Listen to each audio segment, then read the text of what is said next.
Welcome to the Deep Dive. Today we're tackling a giant, James Clear's Atomic Habits.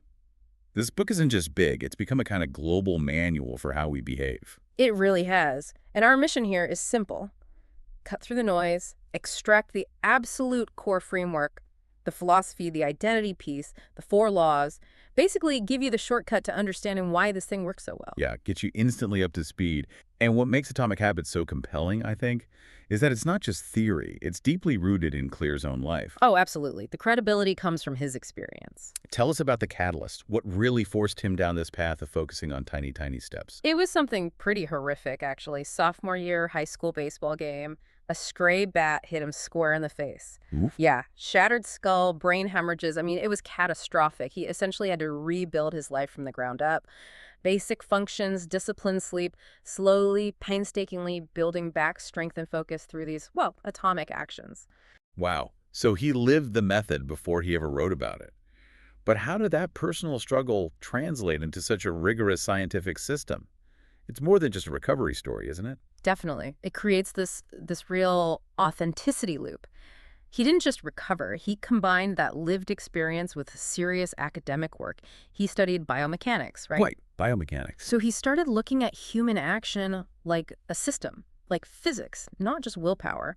Add in the discipline of being a top college athlete, academic, all-America level, and you get this blend of lived experience, scientific thinking, and athletic rigor. That makes sense. It's tested, it's grounded. No wonder it sold, what, 25 million copies? Over 25 million, yeah, in like 60 languages. It clearly struck a chord. Okay, so let's get into that core philosophy, the atomic part. We all want these massive transformations, right? Overnight success. Clear argues that's not how it works. Not at all. He says meaningful change, the stuff that lasts, comes from the compound effect of tiny daily decisions. It's not about the single defining moment. It's the 1% rule. Exactly, the famous 1% rule. It sounds tiny, almost insignificant. Get 1% better each day. But the math is a killer. How does it break down? If you improve by just 1% every day for a year, you end up, wait for it, 37 times better by the end of that year. 37 times. Just from 1% day. Yep. It's 1.01 to the power of 3 to the 65, comes out to about 37.78. He calls habits the compound interest of self-improvement. That's powerful.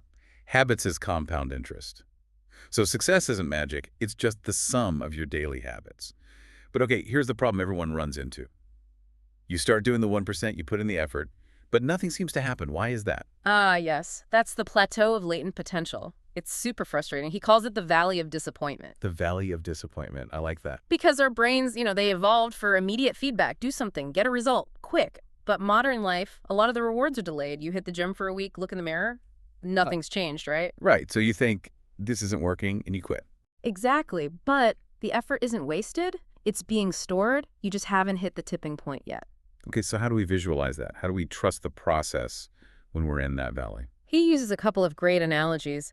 Think of an ice cube in a room that's slowly warming up. Okay. The temperature goes from, say, 25 degrees to 28, 30, 32, visibly. Nothing's happening to the ice cube. Still ice? Still ice. All that energy is going into changing its internal state. But then, one more to 33 degrees and bang, it starts melting. A fundamental state change. So the work done between 25 and 32 wasn't wasted. Not at all. It was building potential. It just wasn't visible yet. I like that. The energy is stored. Or think about bamboo. You plant it, water it, and for years, sometimes 5 years, you see almost nothing above ground. Right, it looks like nothing's happening. But underground, it's building this massive, complex root system. Then, when it's ready, whoosh, it can shoot up 90 feet in just a few weeks. All that early, unseen work was crucial. That's a fantastic visual. The effort is stored, not wasted. Okay, so real-world proof. Where have we seen this 1% idea create massive change? The classic example, the one everyone talks about, is the British cycling team. Ah, yes. Team Sky and Dave Brailsford. They were pretty average for a long time, weren't they? Average is putting it kindly. They were mediocre for about 100 years. Then Brailsford came in as a performance director and introduced this idea he called the aggregation of marginal gains. Basically, the 1% rule applied everywhere. Everywhere. And not just the obvious stuff like bike weight or aerodynamics. They looked at everything. Like what? Give us some examples. Okay, get this. They hired a surgeon to teach the cyclists the optimal way to wash their hands to cut down on colds and infections. That's a 1% gain in health. Seriously, hand washing. Seriously. They tested massage gels for muscle recovery. They redesigned bike seats for just a tiny bit more comfort. They had riders use electrically heated overshorts between events to keep muscles at the perfect temperature. Electrically heated overshorts. That's obsessive. It sounds obsessive, but they even optimized the pillows and mattresses each rider used for slightly better sleep quality. Tiny gains everywhere. Wow. And the results? The result was stunning. Just a few years after implementing this at the 2012 London Olympics, they completely dominated. They won something like 60% of the available gold medals in cycling. 60%. From basically zero. It proved that systems built on tiny improvements could create world-class results, maybe even more than just relying on raw talent. Okay, so the system is crucial. But Atomic Habits argues the real key, the thing that makes it stick, isn't just the 1% gains. It's something deeper. Exactly. The North Star isn't the outcome like winning a medal. It's about your identity. Identity. How does that work? He has those layers, right? The 3 layers of behavior change, yeah. Think of an onion. On the outside, you have outcomes what you get, like losing weight or writing a book. Okay. The next layer in is processes what you do, like your gym routine or your writing schedule. Most habit advice stops there. But Clear goes deeper. Right to the core. Identity. This is about what you believe about yourself, your self-image. And his big point is, true, lasting behavior change is identity change. You have to work from the inside out. So it's not just I want to lose weight, it's I want to become a healthy person. Precisely. It's not I need to write a novel, it's I need to become a writer. That shift is everything. And how do you actually do that? How do you change your identity? This is maybe the most powerful metaphor in the book. Every action you take is a vote for the type of person you wish to become. A vote. So every time you choose the stairs instead of the elevator, you cast a vote for being an active person. Every time you write one sentence, you cast a vote for being a writer. You don't need to win every vote, just the majority. Exactly. It's not about perfection. It's about consistently casting those votes, building up evidence for your desired identity. And the genius there is that the reward isn't some distant goal months away. The reward is immediate. Right. The reward is the feeling you get right after casting that vote. That little hit of self-affirmation. Yes, I am the type of person who does this. That makes it self-sustaining. So the goal isn't reading a book. It's becoming a reader in that moment you pick it up. Got it. And it boils down to a really simple 2-step process for changing your identity. First, decide the type of person you want to be. Okay. Second, prove it to yourself with small wins, tiny votes. If you want to be a writer, write 1 paragraph today, cast that vote. All right, so identity is the why. Now we need the how, the toolkit, the 4 laws of behavior change. This is where it gets really practical, right? Manipulating that habit loop. Yep, this is the engineering part. It maps directly onto the classic habit loop. Cue, craving, response, reward. Each law targets one piece of that loop. Let's break them down. Law number 1. The first law is make it obvious. This targets the cue. Since cues trigger habits, you need to design your environment so the cues for good habits are obvious and the cues for bad habits are invisible. Simple stuff, like putting your running shoes by the door. Exactly. Or putting a bowl of fruit on the counter instead of cookies. For bad habits, increase the friction. Unplug the TV, hide the remote batteries, delete the distracting apps from your phone's home screen, make it invisible or hard to trigger. He gives specific techniques here too, right? Like implementation intentions. Yeah, that one's super effective. It's a specific plan for when and where you'll perform the habit. The formula is, I will behavior at time and location. Like I will meditate for 1 minute at 7 a.m. in my living room. Takes the guesswork out. Completely. And the other big one for making it obvious is habit stacking. Linking a new habit to one you already do. Right. The formula is, after current habit, I will new habit. Like, after I pour my morning coffee, I will do 10 push-ups. You leverage the momentum of an existing routine. Okay, makes sense. Law number 2. The second law is make it attractive. This targets the craving. Habits happen because we anticipate a reward. We need to make the anticipation of doing good habits more appealing. How do you make, say, flossing attractive? Good question. One way is temptation bundling. You pair an action you want to do with an action you need to do. So like, I only get to watch my favorite Netflix show while I'm on the treadmill. Exactly. Or I only listen to this amazing podcast while I'm doing my weekly meal prep. You link the pleasure to the chore. The craving for the want pulls the need along with it. Clever. What else for making it attractive? Join a culture where your desired behavior is the normal behavior. We're tribal creatures, right? We want to fit in. If everyone around you exercises regularly or saves money or reads books, you'll naturally find those activities more attractive. So surround yourself with the people whose habits you want to emulate. Imitate the close, the many, and the powerful, as Clear puts it. Okay, Law 3. The third law, make it easy. This targets the response, the actual habit itself, and it leans heavily on a fundamental human principle, the law of least effort. We're inherently lazy. We prefer the path of least resistance. So, for good habits, you need to reduce friction as much as possible. Make it effortless to start. And this is where the famous 2-minute rule comes in. Yes, this is huge. The idea is, when you start a new habit, it should take less than 2 minutes to do. Less than 2 minutes. How does that help with big goals?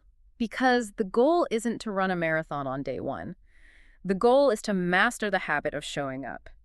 Read one page is the gateway to becoming a reader. Put on my running shoes is the gateway to becoming a runner. It makes starting almost frictionless. Exactly. You're just casting that initial vote.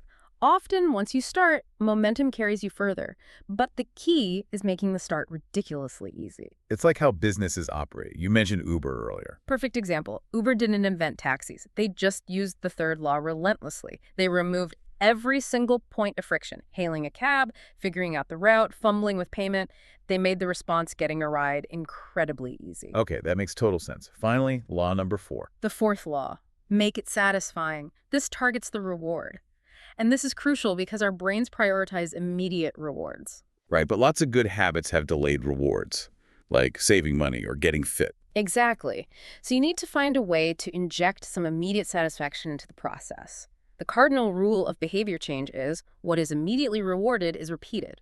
What is immediately punished is avoided. So how do you create that immediate reward? Habit tracking is a big one. Simply marking an X on a calendar after you complete your habit, it's visually satisfying. It creates a streak. The don't break the chain method. That's it. That little check mark gives your brain an immediate win, reinforcing the behavior even if the long-term outcome is far away. And for breaking bad habits, make it immediately unsatisfying. You got it. Use an accountability partner.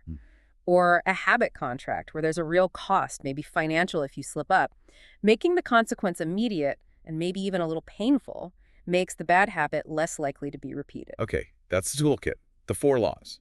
To put Atomic Habits in perspective, how does it build on or differ from, say, Charles Duhigg's The Power of Habit, which came out earlier and was also huge? Great question. Think of it this way. Duhigg gave us the foundational science, the diagnosis. He really popularized the basic cue routine reward loop. His book was incredibly insightful, more descriptive. Explaining what habits are and why they matter. Exactly. Clear took that foundation and built a highly practical, prescriptive system on top of it. He tweaked the loop slightly, adding craving between cue and routine, but crucially, he codified it into the 4 laws. He gave people the how-to. So Duhigg explained the problem. Clear provided the user manual for the solution. That's a good way to put it. Clear bridged the gap between knowing you should change and knowing how to actually start doing it step by step. That's why it resonated so widely. Now, we should probably add a critical note here. As powerful as this framework is, it's not a magic bullet for everyone, is it? No, and that's fair. Critics point out, rightly, that the focus on incremental change in systems might feel a bit simplistic for people facing really significant challenges. Think chronic illness, severe depression, ADHD. Where the underlying brain chemistry or life circumstances make even those small steps incredibly difficult. Exactly. The neurochemistry of motivation can be fundamentally different in those cases. And also, there's the critique that the strong emphasis on individual agency, well, it can sometimes downplay the impact of systemic issues. Things like poverty, trauma, lack of opportunity, huge external factors that aren't just about tweaking your environment or using the 2-minute rule. Right. The framework is brilliant for leveraging the control you do have, but it doesn't account for everything outside that personal sphere. It's important context. Definitely. But acknowledging those limitations, the core ideas remain incredibly powerful for most people. So let's wrap this up. If you had to boil down the essence of Atomic Habits into just a couple of key takeaways for our listeners, what would they be? Okay, 2 main things stick with me. First, that killer line. You do not rise to the level of your goals. You fall to the level of your systems. Focus on the process, the system, not just the ambitious goal. Precisely. Build reliable systems using the 4 laws, and the results will tend to take care of themselves. And the second big takeaway. It comes back to identity. Yeah. Your habits aren't just actions you perform, they're literally the path through which you build who you are.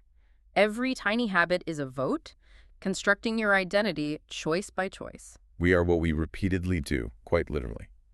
Okay, so final thought for everyone listening. If success really is just the product of your daily habits, and identity is built through small wins, what's one tiny, almost effortless 2-minute action you could take today? Yeah, what's the first vote you could cast for the person you want to be a year from now? Don't even worry about the big goal yet. Just focus on that tiny start and that immediate little spark of satisfaction you get from casting that vote. That's where it all begins.